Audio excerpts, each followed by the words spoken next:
समुद्र मंथन के समय हलाहल के निकलने के पश्चात दरिद्रा की तत्पश्चात लक्ष्मी जी की उत्पत्ति हुई। इसलिए दरिद्रा को ज्येष्ठ भी कहते हैं।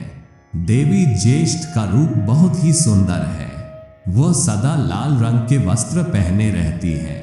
उनके 4 हाथ हैं, जिनमें से 2 अभय और वर मुद्रा में रहते हैं तथा अन्य 2 हाथों में तीर धनुष रहता है। इनका वाहन कौवा है। ये सदा कमल पर विराजमान रहती है। पीपल के पेड़ में अलग शमी या माता ज्येष्ठा का वास होता है। ज्येष्ठा का विवाह दु सह ब्राह्मण के साथ हुआ। विवाह के बाद दु सह मुनि अपनी पत्नी के साथ विचरण करने लगे। जिस देश में भगवान का उद्घोष होता, होम होता, वेद पाठ होता, भस्म लगाए लोग होते, वहां से ज्येष्ठा दोनों कान बंद कर दूर भाग जाती। ये देखकर दु सह मुनि उद्विग्न हो गए। उन दिनों सब जगह धर्म की चर्चा और पुण्य कृत्य हुआ ही करते थे। अतः दरिद्रा भागते भागते थक गई। तब उसे दु सह मुनि निर्जन वन में ले गए। ज्येष्ठा डर रही थी कि मेरे पति मुझे छोड़कर किसी अन्य कन्या से विवाह न कर ले। दु सह मुनि ने ये प्रतिज्ञा कर कि मैं किसी अन्य कन्या से विवाह नहीं करूंगा, पत्नी को आश्वस्त कर दिया। आगे बढ़ने पर दु सह मुनि ने महर्षि मार्कंडेय को आते हुए देखा। उन्होंने महर्षि को साष्टांग प्रणाम किया और पूछा कि इस भार्या के साथ मैं कहाँ रहूं और कहाँ न रहूं। मार्कंडेय मुनि ने पहले उन स्थानों को बताना आरंभ किया जहां दरिद्रा को प्रवेश नहीं करना चाहिए।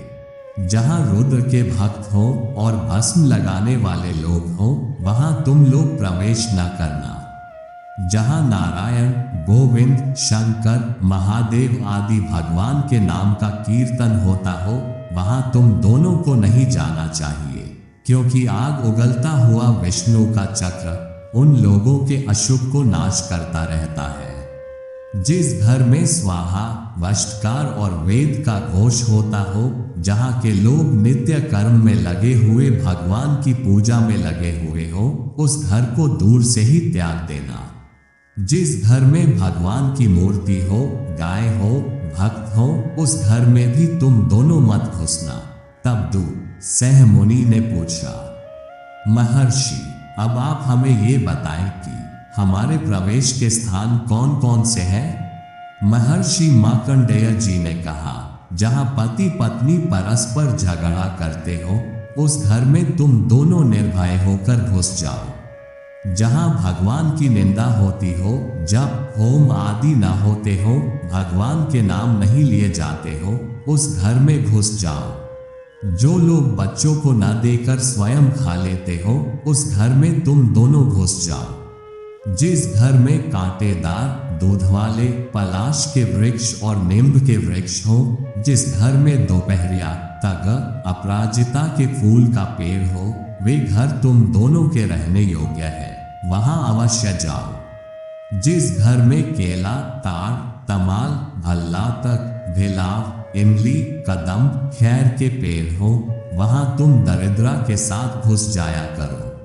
जो स्नान आदि मंगल कृत्य न करते हो, दांत मुख साफ नहीं करते, गंदे कपड़े पहनते, संध्या काल में सोते या खाते हो, जुआ खेलते हो, ब्राह्मण के धन का हरम करते हो, दूसरे की स्त्री से संबंध रखते हो, हाथ पैर न धोते हो, उन घरों में दरिद्रा के साथ तुम रहो। मार्कंडेय ऋषि के चले जाने के बाद दु सह ने अपनी पत्नी दरिद्रा से कहा, ज्येष्ठे, तुम इस पीपल के वृक्ष के नीचे बैठ जाओ। मैं रसातल जाकर रहने के स्थान का पता लगाता हूँ। दरिद्रा ने पूछा, नाथ, तब मैं खाऊंगी क्या? मुझे कौन भोजन देगा? दु सह ने कहा, प्रवेश के स्थान तो तुझे मालूम ही हो गए हैं, वहां घुसकर खा पी लेना।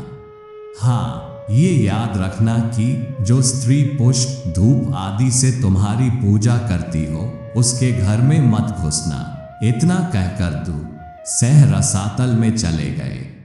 ज्येष्ठा वहीं बैठी हुई थी कि लक्ष्मी के साथ भगवान विष्णु वहां आ गए। ज्येष्ठा ने भगवान विष्णु से कहा, मेरे पति रसातल चले गए हैं, मैं अब अनाथ हो गई हूँ, मेरी जीविका का प्रबंध कर दीजिए।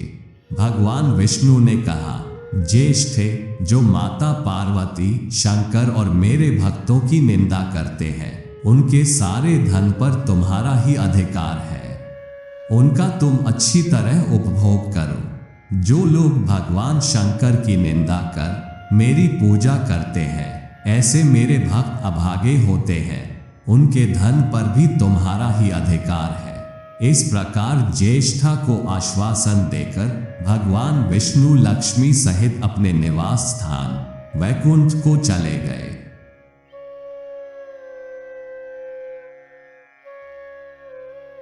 अगर आपको हमारा यह वीडियो पसंद आया हो तो इस वीडियो को लाइक और शेयर करें, और ऐसे ही धार्मिक वीडियो के लिए हमारी चैनल को जरूर सब्सक्राइब करें। धन्यवाद।